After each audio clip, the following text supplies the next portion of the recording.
So we already know how the insertion sort works and why it is correct. So we need to discuss like the performance of the insertion sort. Okay. So in terms of performance, so we consider, running time. It is a very intuitive and a very, direct measurement. Okay. So, so running time, of course, it depends on the input. Okay. So first, this sentence has two meanings. Okay. This sentence has two meanings. The first is like the size of the input matters. Okay. The amount of time to sort 5 number is different from the number of the amount of times to sort like 5 million numbers, obviously, right? So the size of the input matters. Second, the situation of the sequence also matters. Okay, if the input numbers are already sorted, this sequence is already sorted. Okay, then it's going to be faster. Why? Because remember, for example,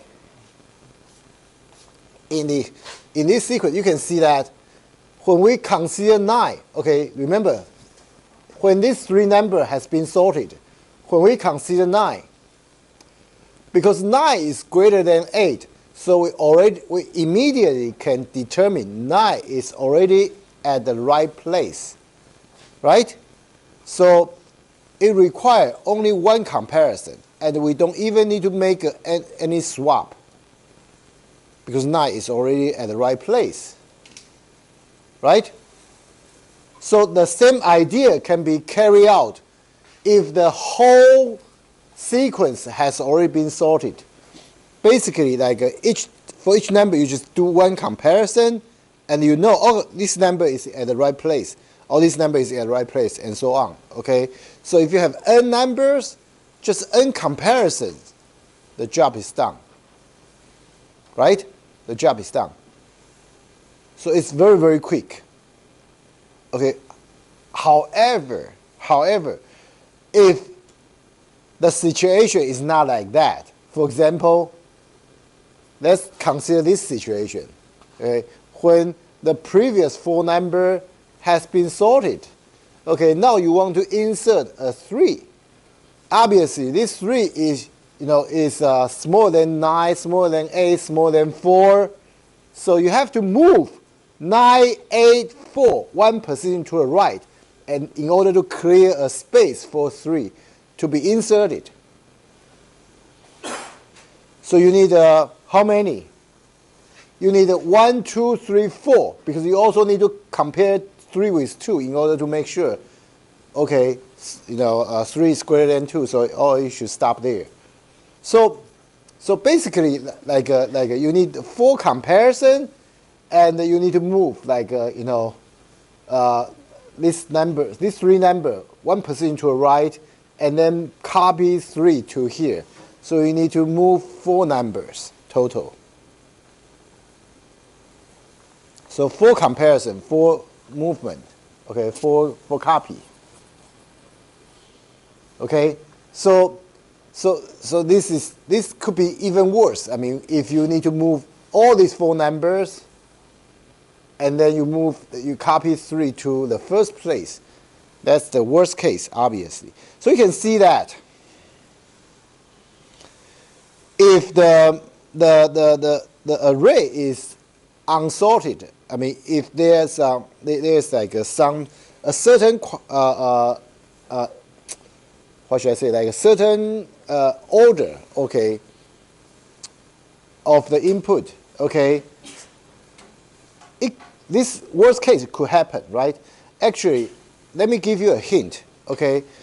This worst case scenario will happen, okay, when the input sequence is exactly in the opposite, order, in the descending order.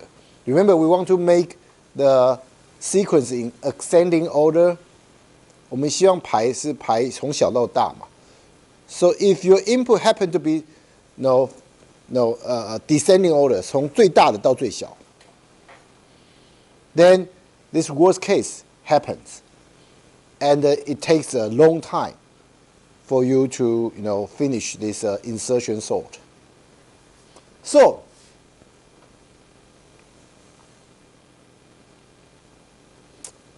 that's why I say this sentence has carry two meanings. The running time depends on the input. Okay, it depends on the size of the input. It also depends on how the input sequence is ordered. Okay. So if the input is already sorted, or at least partially sorted, it will make the insertion sort run much faster. And parameterize the running parameterize the running time by the size of the input, since the short sequence are easier to sort than the long one. So obviously, this is what we should consider, right? So generally, we seek the upper bounds on the running time because everybody likes a guarantee. So we usually consider what we call upper bound. It's not like we cannot consider the other bound, for example, like a lower bound or like a syntactic bound. As I will cover later. Okay, but it's the most important thing. When we analyze the algorithm, is usually the upper bound.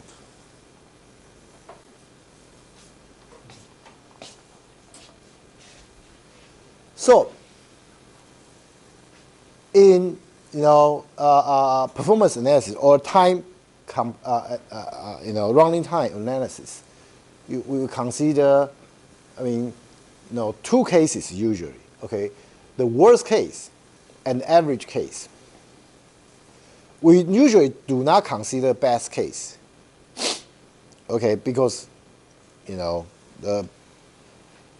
some problems. Okay, a lot of problems. It has like a certain special situation that can make the problem so easy. For example, if I want you to sort, do a sorting, and I give you a sorted list, you don't need to do anything, right?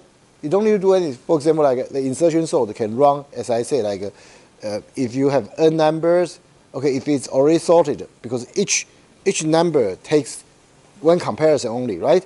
So n number, you only need n comparison. So the linear time, you only need n number of comparison. You can finish the sorting, but it doesn't. What should I say? You're not so lucky. Okay, all the time anyway, right? Most of the time, the sequence you are getting is not like that. Okay, it's not like that. So we usually do not consider best case because the best case rarely happens anyway. So it's a cheat. Okay, even if you have a very slow algorithm, it may work very fast on some input. For example, like insertion sort, it is actually to be considered as a basic sorting algorithm. When we say basic, it means like it's really not that fast. Okay, but for a sorted sequence, it runs so fast. It is great. That's exactly a slow sorting algorithm that works very fast on some input when the input is sorted. But it's a cheat, so it doesn't matter. Okay, so best case analysis is useless. Okay, in most cases, or I can probably say always. So we usually consider worst case and average case. Okay, the worst case is what? The worst case is that, okay, we consider the maximum time of algorithm on any input size n. So in the insertion sort, it will be, we consider the if the input sequence is in descending order, that's when the worst case happens, right? Okay, we'll get to that point later. So the average case is the expected time of algorithm over all inputs of size n. Okay, so sometimes we need assumption of a statistical distribution of input because like some configuration may happen more often than the other. Okay, depends on like that will affect the analysis. Okay, we'll again get to that point later. Okay, probably not so fast. It'll be great if we can have some example on that. I mean, probably later. I mean, in the later chapters. Okay, so and also okay.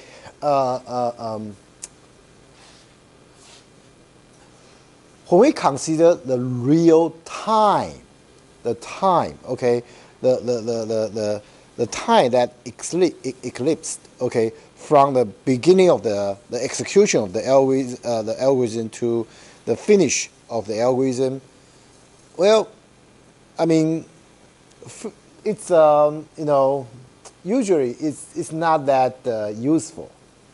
Okay, why? Because like the exact time depends on the speed of the computer.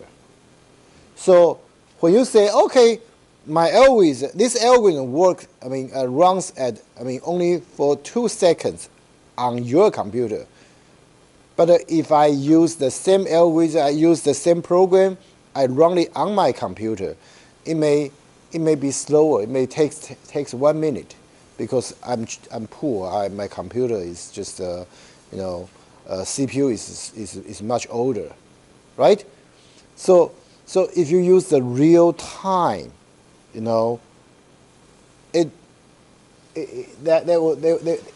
means that you have to take the computer configuration into consideration. So it will make the problem much more complicated. Okay, so if you have a same machine, you can have relative speed, but you can not have absolute speed. I mean,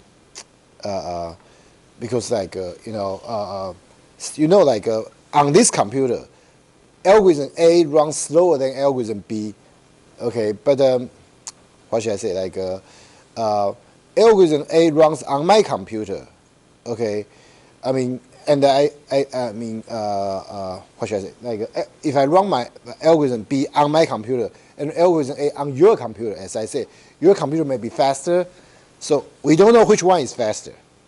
Okay, so on the same machine, okay, we can only consider relative speed, and also like it is impractical to consider running all the algorithms on one computer for performance analysis, right? That's also not practical. And if you consider absolute speed on different machines, that also doesn't make sense. I mean, as I say, you need to take into consideration different configuration of the computer.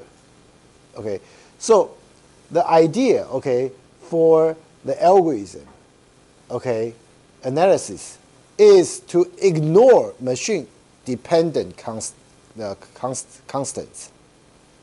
We are going to look at the growth rate, okay, the growth of Tn, okay, when n grows to infinite.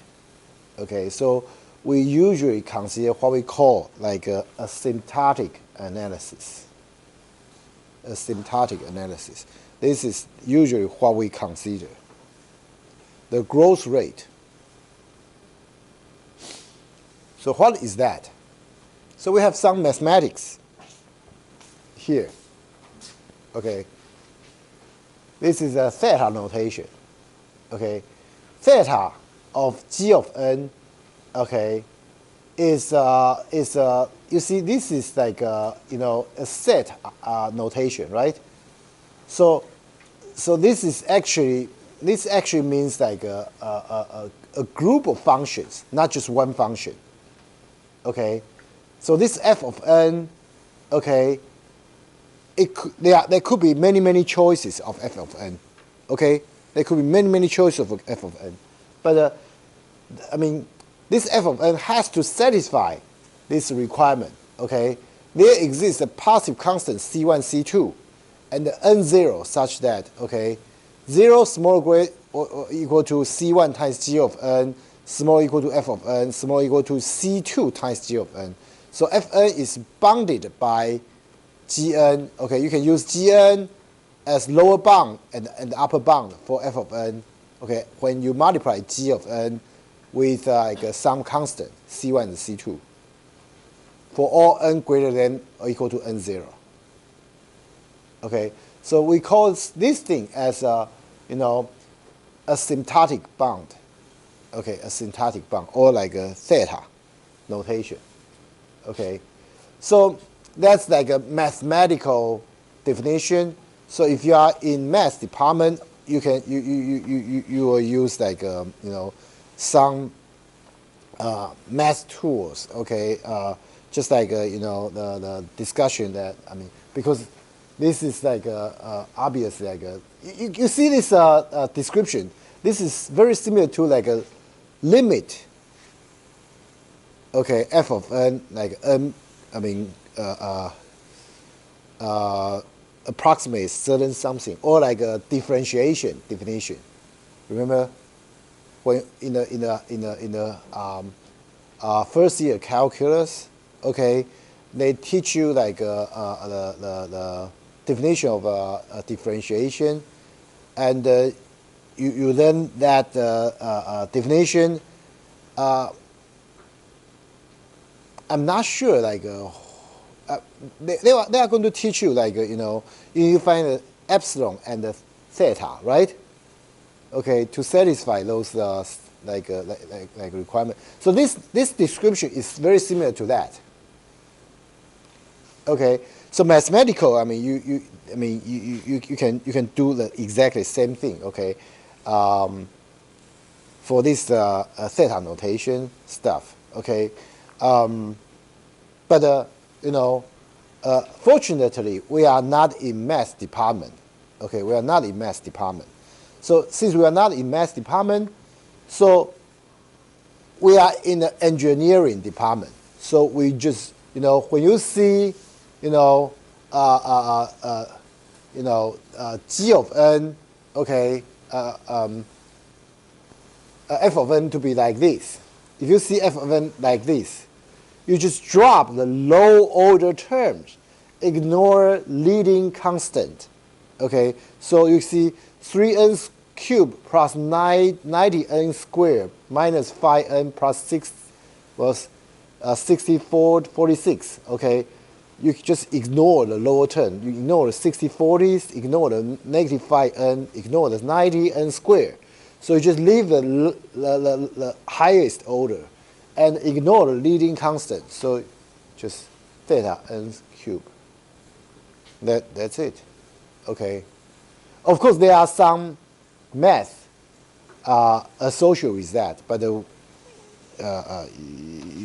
don't need to care about those things so much. If you unless you want to dig deeper into these things. Okay, but there are some other cases that you may need to eventually use this definition to verify the theta notation really satisfied. Okay, but basically for most of the case you can just use this rule of thumb to get your theta asymptotic bound. Okay, so the asymptotic performance. Okay, when n gets very large, okay, theta n squared algorithm always beats theta n cubed algorithm. Okay, so it's something like this. if this is n square, this is n cube, okay, even when at the beginning, when n is small, n cube runs faster, okay, when n is small. But after a certain, size of n, okay, when you go past, when n is big enough, okay, eventually, n square algorithm will grow much slower than n cube. So the n square algorithm eventually wins out, okay? So this is the important idea, okay, that we should consider the growth rate, okay? So this not only work for n square, n cube comparison, it also work for for example, the sorting algorithm, we will soon discover the insertion sort, okay, is a n square algorithm, okay? And those advanced sorting algorithm is n log n, complexity is n log n. So n square is high, the order is higher than n log n, right? So, you usually, okay, the advanced sorting algorithm runs faster when the size of your array is large, okay? But we shouldn't, just simply ignore, the asymptotic slower algorithm. However, why? Because the real world design situation sometimes call for carefully balancing engineering objectives. So if you're, for example, remember I told you when you don't have that many numbers, the insertion sort is a pretty good algorithm, sorting algorithm already, even though the order of the insertion sort, as I say, is n squared. But when the size of your input is small, insertion sort, okay, is very fast. Something like that. Okay, the n log n sorting algorithm, the advanced sorting algorithm, may have a higher starting point. Insertion sort, okay, has a much lower starting point. So when the size of n is small, okay, insertion sort is fast. So it depends on the problem or the real case, okay. When you use this sorting algorithm, okay, for this particular application, are you going to have a lot of large input, or most of your input are small? If most of the input are small, why don't you just use insertion sort? It runs faster, and it is simple, very easy to implement, right? So things like that.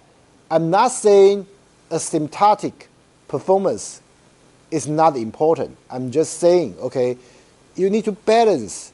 You need to consider, in the real world situation, okay, what is, if your application calls for a smaller input, then, you cannot just consider asymptotic performance.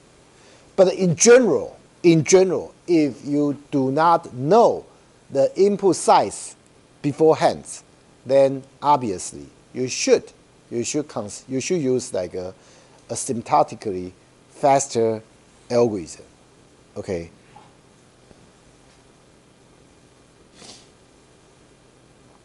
So for insertion sort, for the worst case, as I said, if your input is in descending order, so in a reverse sorted, then the first number,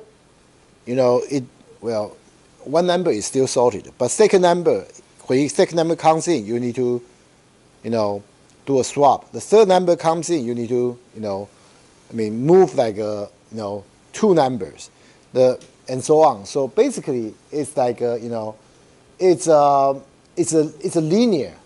The number of operations is linear to the the index pretty much. So I mean, basically like j from 2 to n, I mean, is theta j.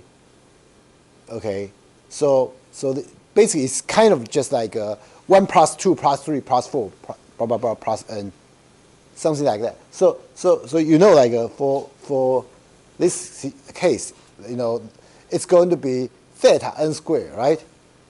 When you ignore lower order terms and the leading constant, then it's theta n squared. Okay, it's basically it's arithmetic theories. Okay, and for the average case, okay, it's kind of like okay.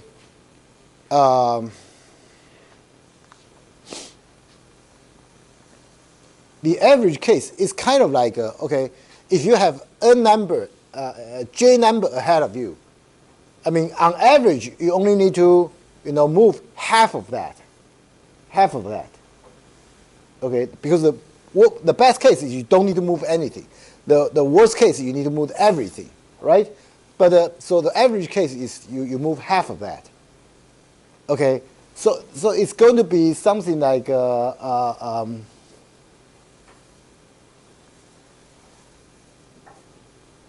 j divided by 2.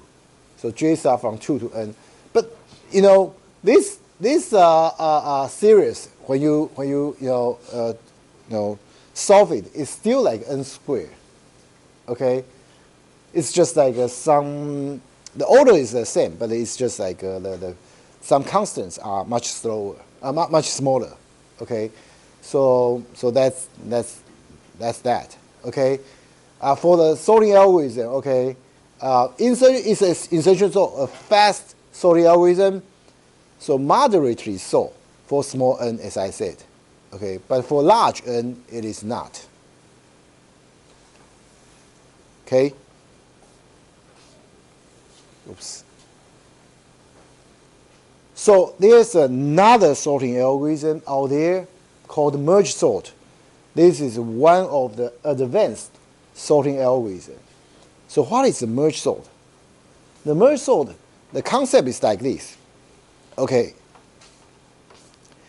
If you have two sorted lists, say you have two hands of cards. You have two hands of cards. They are already sorted. So you look at the top of these two deck. Okay, which one is smaller? You just move it to like you just put it aside. That's already sorted, right? 你有两叠已经排好的卡，你只要看最上面的那两张卡嘛。那两张卡哪一个比较小，你就把它放在最前面，对不对？那已经是排好的。And you keep doing that, right? And eventually you are going to finish like the sorting, putting together two sorted deck to form one sorted deck, right? That's the basic concept for the merge sort. OK， 就是你有两叠卡。就是说你就是这样子，你看最上面的卡，哪一个比较小放到旁边，继续往下看，哪一个比较小放到旁边，我放到旁边就一张张排好嘛，对，那你这样子一张张排弄上去，全部弄完以后，你就会把两个排序好的卡变成一个排序好的卡，就是一堆排序好的卡，从两堆排序好的卡变成一堆排序好的卡 ，OK，that's the basic concept，OK，so it's like this. This is an array. You break it into half. This is half. This is half. You break it into half. This is a divide and conquer, okay? So I will get to the divide and conquer concept, I mean, in more detail later. But anyway, so eventually, after you break it into a number of levels, you have only one number here, right? Right? And when you have only one number, remember what I just told you earlier? It must be sorted, right? 你只有这个数字，怎么可能是不是排好的？一定是排好的，对不对？ So you have two sorted piles. You have two sorted decks. And you put them together to form a sorted deck, right? Okay, same thing, okay. And if these two are sorted, you put them together and you can form a sorted one. Okay, and again, you put them to back and you can form a sorted one. So how much time does it take? Okay, if you have n numbers, okay, because you are dividing them, right? So division take, the number of level is log n.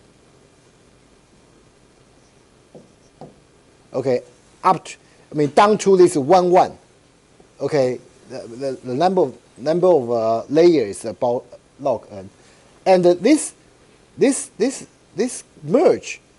Okay, if you have two number, it takes only like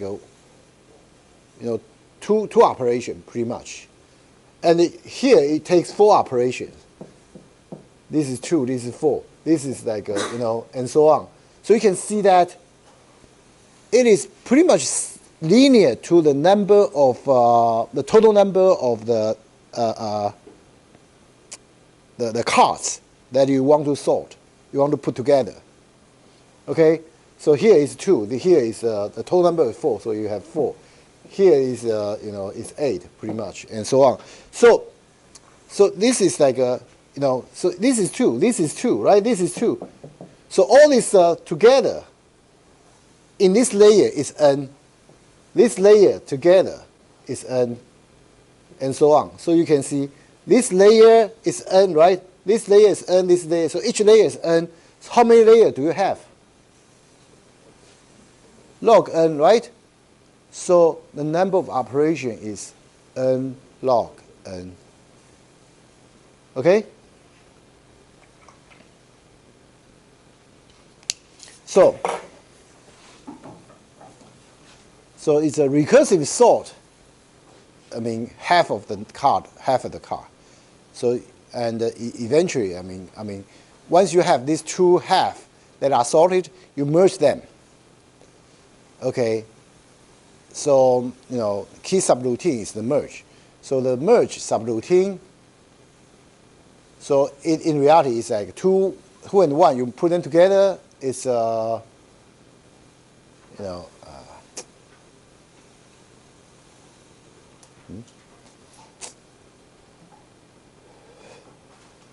happens?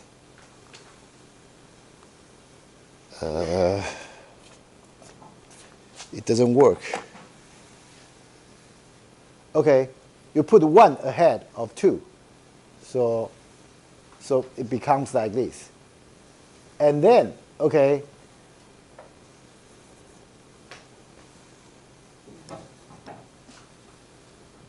so originally this is like the left side is one sorted list, the right side is one sorted list. Okay, 2, 7, 13, 20, 1, 9, 11, 12. Okay, each list is a sorted list, right? So you look at the top of the card. 1 is the smallest one, so you put 1 here. And then you look at the top of the card. 2 is smallest one, so you put 2 here. And then you look at the top of the card, 7, 9, you put 7 here, and so on. Okay, so you can see that you can put all the number at the right place, with like a linear time, pretty much. Okay, linear to the total number of the cards that you want to sort. Okay, from these 2 decks. Okay, because each comparison, you are able to put 1 number at the right place. Okay, so the idea, okay, is okay. So this merge sort, okay, this if this merge sort, okay, require T of n this much time, okay, we know like if n is 1, okay, nothing needs to be done. It's already sorted. So otherwise, if it's more than 1, so we are going to break it into half. So this, and we call this merge sort, at each half. So this is like 2 times T n divided by 2. Okay, and then we are going to merge the two. When we merge the two, as we already discussed, it takes linear time. So T of n equals to the sum of all these. So it's in reality, okay, reality is more like T of n divided by 2 upper bound plus T of n divided by 2 lower bound, but I shouldn't use floor ceiling or floor ceiling. But for those like a corner case, I mean, it doesn't affect. Usually, it doesn't affect like the complexity or analysis. Okay, it doesn't matter syntactically. Okay, so if you really like analyze this, I mean, eventually, it's going to give you like n log n. Okay. So, I mean, lecture 2 will provide several ways to find a good upper bound on T of n. There are in different ways to analyze this, but here I'm just to tell you it's going to be n log n by using this. But we are going to, as I said, like talk about this in more detail next time. Okay, so this is like what I just draw. T of n, I mean, it takes 2 of this T n divided by 2, and the merge takes Cn, and so T of n equal to this one. For T of n divided by 2, okay, equal to this one. 2 of Tn divided by 4 plus Cn divided by 2. Okay, so keep doing that. So you can see we have log n height, and this level gives us Cn. This level gives us Cn divided by 2 plus Cn divided by 2. So this is Cn2. This one gives us Cn divided by 4, Cn divided by 4, Cn divided by 4, Cn divided by 4. So this level is Cn. So each level is Cn. So that's why the whole thing is the number of leaves is also n. So the whole thing is n log n.